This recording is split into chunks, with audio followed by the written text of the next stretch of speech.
आपके सिलेबस का 10वां टॉपिक सर्द जंग। सर्द जंग से मुराद दो मुल्कों के आपसी नजरियाती टकराव, जिसमें एक मुल्क है सरमायादार मुल्क अमेरिका और दूसरा है कम्युनिस्ट मुल्क। इनके आपसी टकराव, नजरियाती टकराव जो हुआ, और इन्होंने कभी आमने सामने की जंग नहीं की, इसीलिए से सर्द जंग कहते हैं। ये सर्द जंग यूरोप के साथ साथ बर्र आज़म एशिया में भी लड़ी गई। यूरोप के साथ साथ बर्र आज़म एशिया में भी ये जंग हुई, जिसकी दो मिसालें, जिसकी वजह से अमेरिका और रूस के दरमियान ताल्लुकात बहुत ज्यादा खराब हुए, बहुत ज्यादा तनाव पैदा हुआ, तीसरी आलमी जंग के आसार पैदा हो चुके थे। कई मिसालें हैं। उसमें से एक मिसाल जो है वो है चीन में कम्युनिस्ट इनकलाब आया। रूस की क़यादत में चाइना में कम्युनिस्ट मुल्क बना हुआ।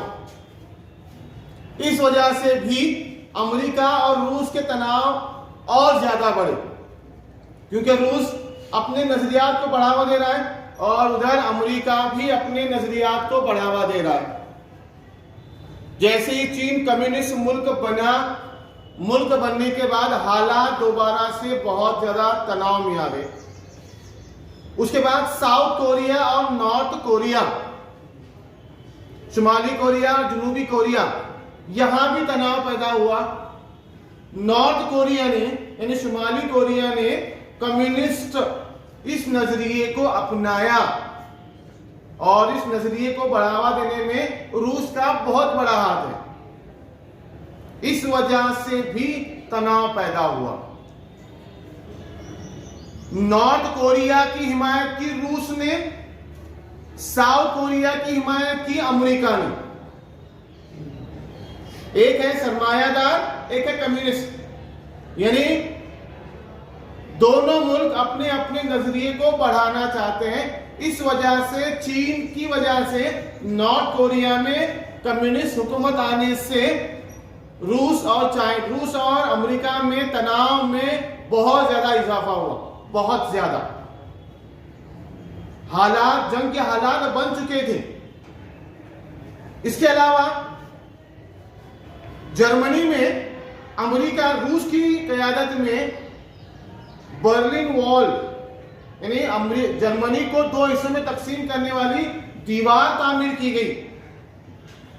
मगरबी जर्मनी और मशरकी जर्मनी दो ये बने। रूस ने बीच में से दीवार बनाई,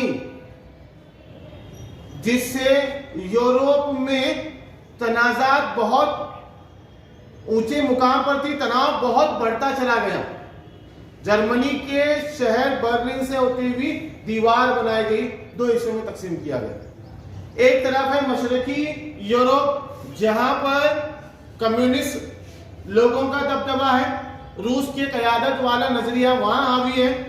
दूसरा है मगरबी यूरोप, जहां अमेरिका के नजरिए की हिमायत है। यूरोप दो हिस्सों में बट गया, एक मशरकी यूरोप रूस वाला और एक मगरबी यूरोप अमेरिका के ज़ेरे क़यादत वाला।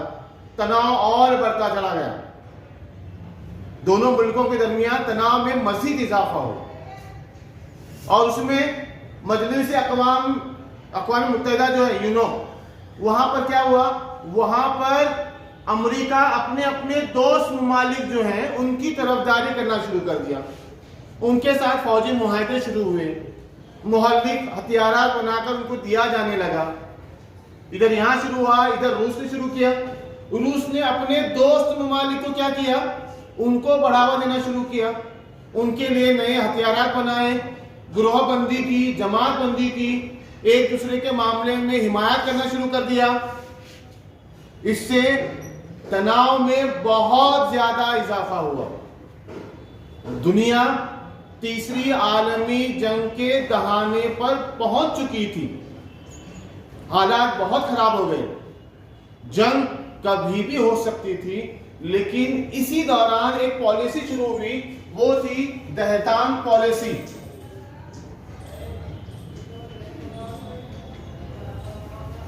एक और हालात इतने ज्यादा बढ़ते चले गए कि उसमें उन हालात को कंट्रोल करने के लिए तीसरी आलमी जंग दोबारा ना हो। अगर जंग हुई तो क्या होगा, नुकसान इतना ज्यादा होगा कि दूसरी आलमी जंग में 2 एटम बम गिराने से ही हालत खराब हो गए थे। अब तो दोनों मुल्कों के पास न्यूक्लियर बम भी है, एटम बम भी है, सब है।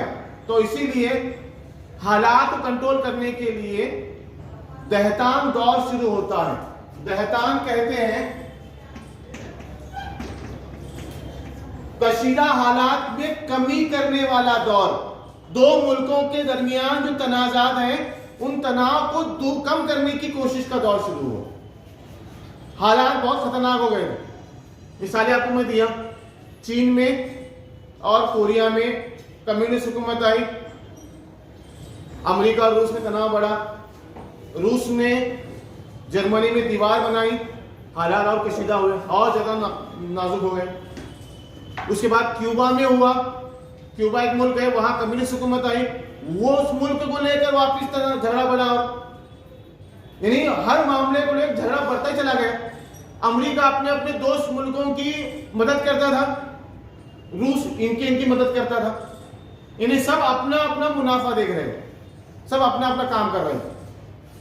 ऐसे दौर में हालात को कंट्रोल करने के लिए, क्योंकि दोनों को मालूम था, क्या मालूम था, अगर जंग हुई, दोनों के पास न्यूक्लियर बम है, दोनों के पास एटम बम है, दोनों एक दूसरे पर कभी हमला हुआ या तीसरी आलमी जंग हुई तो हो सकता है कि हालात खराब हो जाए और दुनिया में इंसानियत खत्म हो जाए। दोनों को मालूम था, इसीलिए डरते थे, इसीलिए जंग टलती रही। इसी को सर्द जंग कहते हैं, इसी कहते हैं। हालात बहुत नाजुक हो जाते हैं लेकिन हमला नहीं करते एक दूसरे पर। तो यहां उन हालात जो तनाव बढ़ा हुआ है, उन तनाव को जरा कम करने का दौर शुरू हुआ। कब हुआ वो? सबसे पहले कोशिश हुई 1973 में। वियतनाम, बर्याज़म एशिया में एक मुल्क है वियतनाम, जो बर्मा हिंदुस्तान के मशरिक में आता है। वियतनाम ये मुल्क को लेकर रूस और अमेरिका में ठन गई। दोनों में झगड़ा पैदा हुआ वापिस। पहले तो था, जब पहले से ही था, लेकिन और बड़ा। तो उस वक्त क्या हुआ, दोनों ने ये डिसाइड किया कि हम क्या करते हैं, एक मीटिंग करते हैं। 1973 में फ्रांस की राजधानी पेरिस में एक मीटिंग हुई। किसके दरमियान? अमेरिका और रूस के सदर आए दोनों। इसके अलावा यूरोप के 35 मुल्क वहां पर आए और बातचीत की। टेलीफोन किया गया, टेलीफोन में बातचीत की गई, क्योंकि हालात बहुत नाजुक हो गए थे, जंग होने ही वाली थी इन तमाम मसलों को लेकर। लेकिन मीटिंग हुई, मीटिंग में आपसी ख्यालात का, आपसी नजरियात का लेन देन हुआ। तो कुछ हद तक जो तनाव पैदा हुआ था, कुछ हद तक कम हुआ। और उसके बाद जो है दूसरा मामला यह हुआ कि ईरान में हुकूमत बदली। आयतुल्लाह खुमैनी, पहले वहां बादशाह थी, आयतुल्लाह खुमैनी की हुकूमत आई। उस वक्त भी जो है अमेरिका और रूस में तनाज़ात पैदा हुए, उस वक्त भी। लेकिन वापिस से मीटिंग के जरिए, बातचीत के जरिए, टेलीफोन हॉटलाइन के जरिए बात की गई, फौरन मसले को हल करने की कोशिश की गई। उसके बाद इसराइल और अरब ममालिक के दरमियान तनाज़ात पैदा हुए, जो आज भी चल रहे हैं। आज भी चल रहा मसला ये। इसराइल यहूदियों का मुल्क है और अरब ममालिक, इनके दरमियान तनाज़ात शुरू हुए। उन तनाज़ात में रूस एक तरफ, अमेरिका एक तरफ, यहां भी तनाव है। फिर वापिस से जो है दोनों सदर ने डिसाइड किया कि हम मीटिंग करके मसले को हल करते हैं, वहां भी ऐसे हुआ। उसके बाद अफगानिस्तान में हुकूमत बदली, अफगानिस्तान में कम्युनिस्ट हुकूमत आई वापिस। वहां हुकूमत आने से वापिस तनाज़ात बढ़े और झगड़ा और पैदा हुआ। लेकिन हर वक्त, चाहे वो क्यूबा का मामला हो, चाहे वो वियतनाम का मामला हो, चाहे वो बर्लिन वॉल का मामला हो, चाहे वो वियतनाम का मामला हो, हर मामले में जंग होने ही वाली थी। लेकिन दोनों मुल्कों के सदर ने ये सोचा अगर जंग हुई तो बहुत नुकसान हो जाएगा, इंसानियत खत्म हो जाएगी, इसीलिए दोनों ममालिक जंग को टालते रहे। तनाव को किस तरह कम किया जाए उसकी कोशिश करते रहे। और ये कोशिश शुरू होती है 1973 के बाद, जिसे कहते हैं देहांत दौर, यानी कशीदगी की कमी का दौर। वहां से 1973 से हालात आहिस्ता आहिस्ता जो तनाव था वो कमी आती गई। इसमें जो गुस्से का माहौल था, जंग का माहौल बन चुका था, उसमें आहिस्ता आहिस्ता आहिस्ता आहिस्ता कमी आती चली, क्योंकि दोनों भी एक एक कदम पीछे हटने को तैयार हो गए।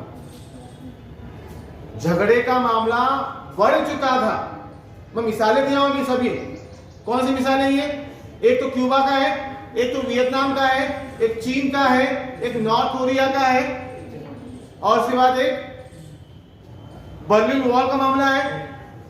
मशरकी यूरोप अलग है, मगरबी यूरोप अलग है, कम्युनिस्ट मुल्कों ग्रुप अलग है, और सरमायादार मुल्कों ग्रुप अलग है। टकराव तो होता रहा, लेकिन उस टकराव को रद्द करने की, उसमें कमी लाने की भी कोशिश की गई। और वो दौर शुरू होता है 1973 के बाद, जिसे देहांत दौर कहते हैं। देहांत कहते हैं कशीदगी में कमी की वजह से। ठीक है, समझ में आया यहां तक?